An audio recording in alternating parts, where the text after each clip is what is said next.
borlig'imiz sizlarsiz, borlig'imiz siz. Ishdan charchab kelsak, hordig'imiz siz. Dunyo go'zallarin zulfi zarisiz. Bahordayin ko'rgan zeboli ayol, sadoqatda tanho iboli ayol. Sizlar bor, hayot ham davom etadi. Ro'zg'or o't ko'ngillar yashnab ketadi. Bitta jilmaysangiz bizga yetadi. Farishta misoli pokiza ayol, erkaklar uchun siz mo'jiza ayol. Siz sabab eng aziz ne'matni suydik. Er bo'lib oilada halovat tuydik.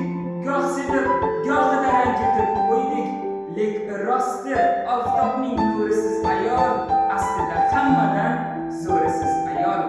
Aziz universitetimiz ayollari, sizlarni 8-mart Xalqaro xotin-qizlar bayrami bilan chin qalbimdan samimiy muborakbod etaman. Hurmat va ehtirom ila Tarix fakulteti jamoasi nomidan Mirsaid Jalilov.